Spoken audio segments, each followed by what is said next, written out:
Bien le bonjour à toutes et à tous. Démarrons avec ce communiqué émanant de la présidence de la République de Côte d'Ivoire. J'ai appris avec une grande tristesse le décès de mon frère Ibrahim Boubacar Keïta, ancien président du Mali. Je rends hommage à un grand homme d'État et un ami de la Côte d'Ivoire.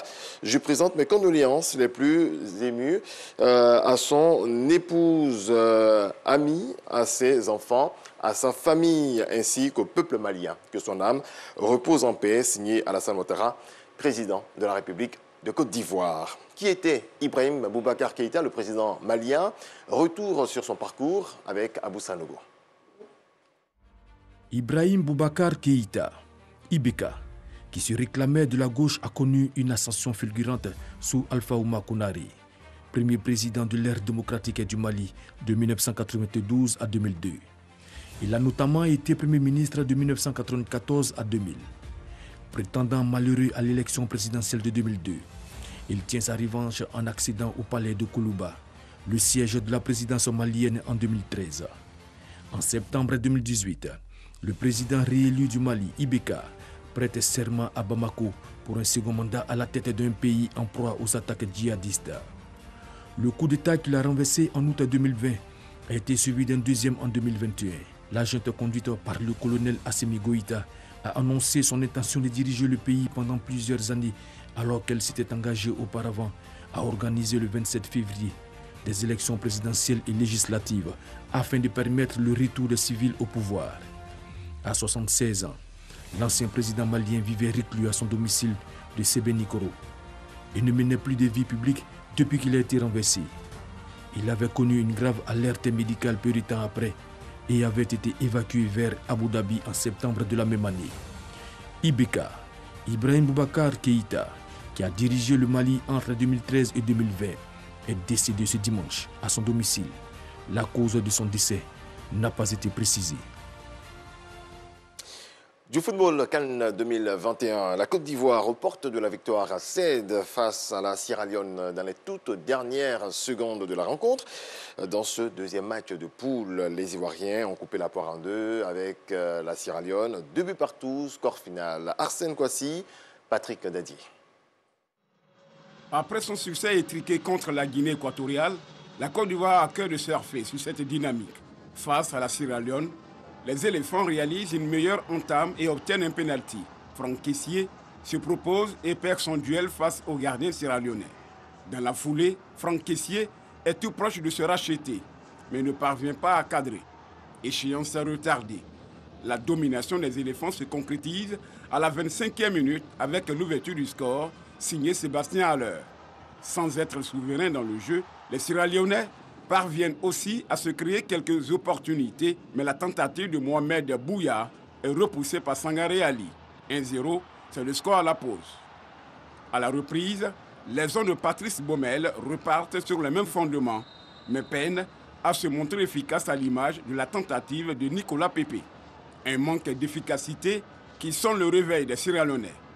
Moussa Camara profite d'un service pour égaliser. À un but partout, le match s'anime et tourne rapidement au duel des buteurs. Nicolas Pépé redonne l'avantage aux siens, mais si la possession est ivoirienne, le réalisme est sierra-léonais. Alaji Camara exploite parfaitement la bourde de Sangaré Ali pour rétablir la parité. 2 buts partout, score final. Un nul qui contraint la Côte d'Ivoire et la Sierra Leone au partage de points. En attendant leur prochaine sortie le 20 janvier pour une éventuelle qualification pour le 8e de finale. Dans le groupe F, la Tunisie s'offre un festival contre la Mauritanie, 4-0 pour faire oublier sa défaite du premier match. Séduisant et déterminé, à l'image du capitaine Wabi Kazri, les Aigles de Carthage ne laissent aucune chance aux Mourabitoun éliminés de la compétition. Les Tunisiens devront confirmer contre la Gambie pour s'assurer une qualification directe. Dans l'autre rencontre de la soirée d'hier, l'Algérie est tombée face à la Guinée équatoriale. 1-0. Le résumé de RTI Sport. Riyad Mahrez et l'équipe d'Algérie ont longtemps cherché la faille face à la Guinée équatoriale dans une rencontre où l'expression dominée n'est pas gagnée a eu encore tout son sens. Tenu en échec d'entrée par la Sierra Leone, l'Algérie, déjà sous pression, joue gros face à la Guinée équatoriale. Un match que les Fennecs d'Algérie démarrent sur des chapeaux de roue, avec de multiples occasions, sans pour autant se montrer efficaces.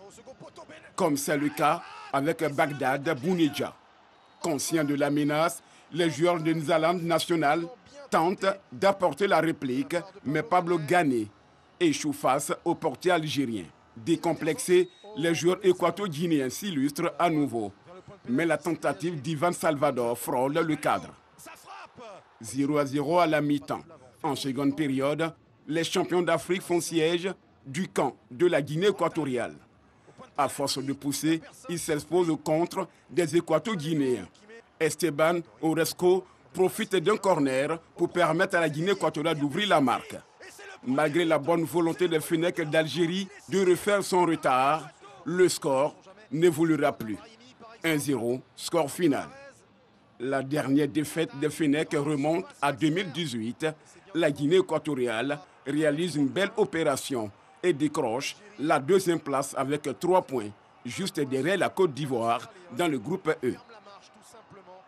Toujours ce dimanche, la Gambie et le Mali, victorieux de leur premier match, se sont séparés sur un score nul, 1 but partout.